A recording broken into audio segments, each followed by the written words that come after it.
Hello, I'm the Nostalgia Critic guy. Remember it so you don't have to. Well, seeing how The Matrix clearly ripped off some of Japan's most famous animes, Japan decided they wanted to steal some of that shit back. Hence the Animatrix.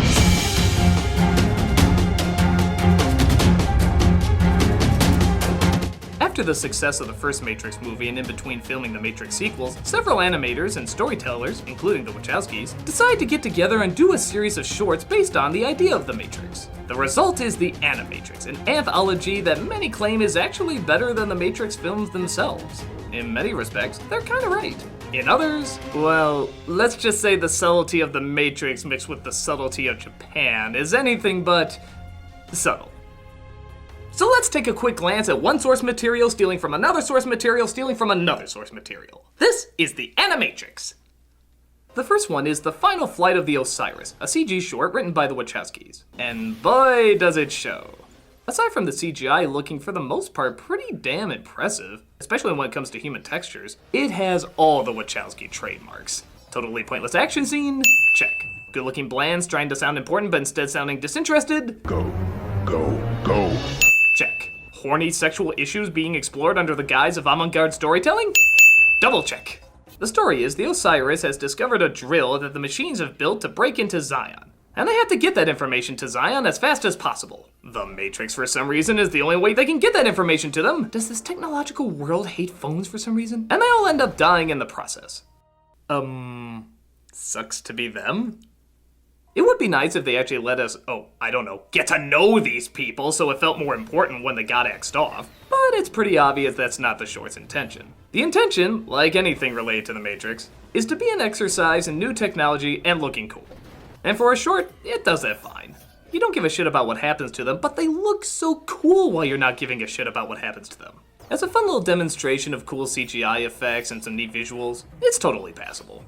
The next one, however, is anything but short. It's another one written by the Wachowskis describing the history of how the Matrix came into being. And on the one hand, it looks amazing. Some of the imagery is downright inspired and dripping with beautiful animation. With that said, it still doesn't excuse the fact that it makes little to no sense and is still deep fried in pretentious batter. I mean like extra crispy pretentious batter. The story is told through the Zion Archives, which looks like every religion was smashed into a hologram card, where they reveal a past where humanity relied too much on technology. Robots did all the work and mankind just leaned back and relaxed. An interesting idea, when suddenly these machines with no emotions or thoughts of their own, suddenly get emotions and thoughts of their own. It happens. I think my toaster's looking at me funny. This apparently spawns from one of them murdering his owner because he didn't want to be deleted. Of course, if these things were supposed to be programmed with emotions before, it's pretty obvious this would happen a long time ago, but because two popular commentaries are life just happens and man equals bad, they decide they do suddenly have feelings now. But mankind, being stupid evil us, decides to destroy them all and doesn't care for their emotions that may or may not be there programmed in originally. Oh, the confused manity. The surviving machines create their own country and even though they were banished from humanity, somehow still do humanity's work. You still following this? There's a test later, and I can assure you I'm gonna fail it. But, get this, the machine's economy does better, flinging the human economy out of whack. So again, being big, stupid, evil us, we just decide to blow them all up. Because man like boom and evil and everything wrong. But the machines survived and decided they had enough, so they begin to enslave mankind. So our big dumb idiot commentary selves go to the obvious logical conclusion, destroy the sky. Yeah, because they're solar operated, this would apparently destroy them all. But even that doesn't work. Again, totally not explained why. As the machines finally enslave all of humanity and eventually form the Matrix to feed off of our energy. I guess we suck. Bye. So I'm just gonna come out and say it, the shock value in this is beyond exploitive. There's some damn gritty acknowledgements of Nam, the Holocaust, street riots, real crime scenes, and they tried to make them as disturbing and gory as possible, desperate to get some sort of emotional reaction. Now don't get me wrong, I have nothing against intense imagery. If it's fit and it's deserving, I say go for it. Take us out of our comfort zone. But for a science fiction story, it doesn't really explain the science nor the fiction in any logical sense. We can't get behind the emotion of it because on top of there being no one to connect with, there's just no rational progression to what's going on. Commentary is supposed to explain why or how something is the way it is, where this seems more focused on getting an emotional response with disturbing imagery, but no reason why. But with that said, it is still something to admire just on its visual ambition. I could totally see someone getting ideas for a stronger project just based on its dramatic layout, but in terms of making any sense or becoming emotionally invested, this is definitely not the place to look. Kid Story is the last of the Wachowski-written shorts, and give it credit that it at least attempts to make an emotional connection this time, or at least feel something resembling an emotional experience. Most of it focuses on a high school boy who spends his time on the computer trying to follow the path Neo and Trinity left behind. Eventually, Neo gets in contact and agents try to capture him. We have a long chase scene, and in the end, he literally makes a leap of faith and somehow gets broken out of the Matrix. Again, explaining is just for people who want to make sense of things. And we see that Neo and Trinity are there to greet him.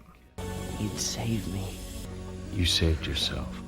On the one hand, this could very easily be a recruitment video for a cult. Trust our faith, drink the Kool-Aid, and off yourself. Trust me, you'll be okay. But I think the idea behind it is more dedicating everything you have to something of value that you truly believe in.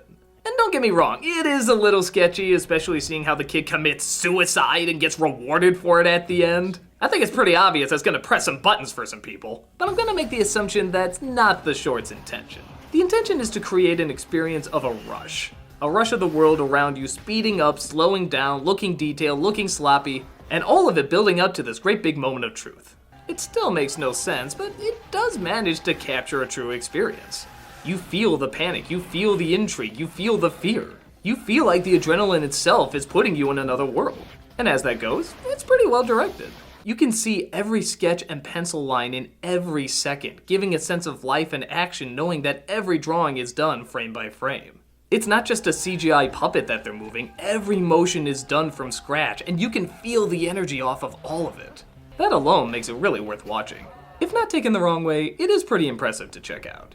The next one is my absolute favorite. It starts off with a couple sparring in a training program when one of them offers the other a way out. A way to return to the Matrix and live a normal life again.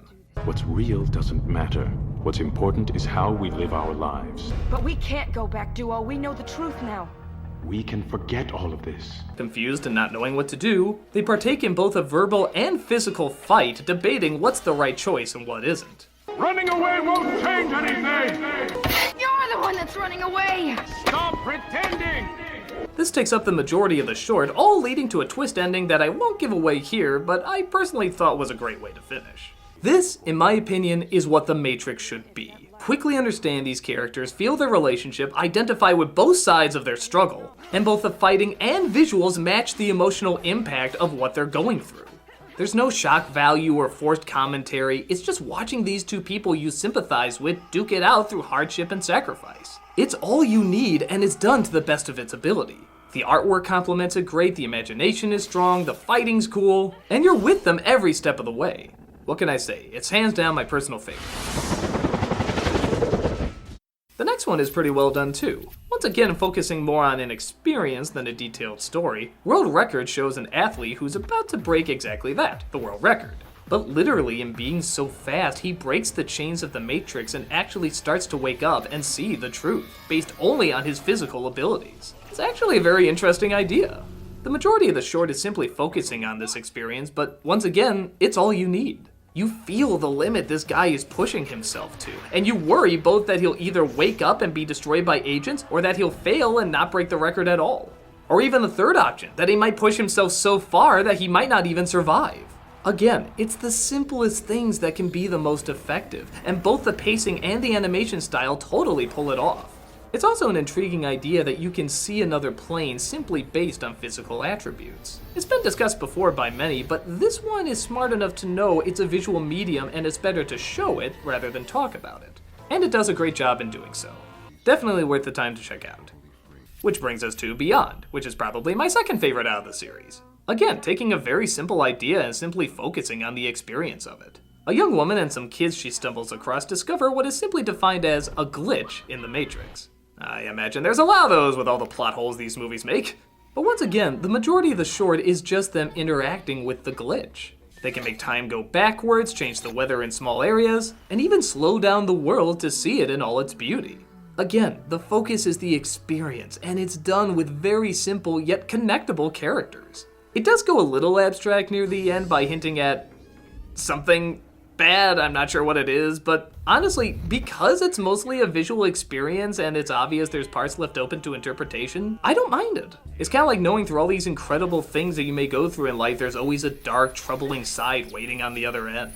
That's what I got out of it, but maybe it doesn't mean that at all. Maybe it means something totally different. I don't know. I'm just glad they're leaving it up for us to decide instead of jamming in so much plot detail that actually makes less sense the more you describe it. Good animation, good experience, good short. Next is a detective story. A film noir about, what else? A detective, trying to find the infamous Trinity. And that's really about it. Not much really happens outside of the search for her, but if you're a fan of dark shadows, shady blinds, and alcoholic men in trench coats, it's a fun little story. The style, once again, is great. Grainy, dark, and dripping in classic film noir style. Probably a style over substance short, but the style is so nice and the substance so not pretentious and annoying that I think it works out okay. If you like film noir, you'll be glad you checked this out. And the last one is definitely a weird one to say the least. It starts out on the surface of the real world, still as apocalyptic as ever, as a rebel is chased down by machines. But it turns out she's part of a team that captures machines and reprograms them to think they're in a reality where they need, nay, want, to serve mankind. Sounds familiar, right? Turning the tables a little bit. They show it things like games, entertainment, lust, identity, trust, and all in probably the strangest but still creatively entertaining way possible. You might be spending half the time asking yourself why they look like Aeon Flux, and that's because the same designer worked on both. The other half, you'll be wondering what you're even looking at, but still kind of sucked in as to how they're winning over this machine using entirely visual means, with no dialogue whatsoever.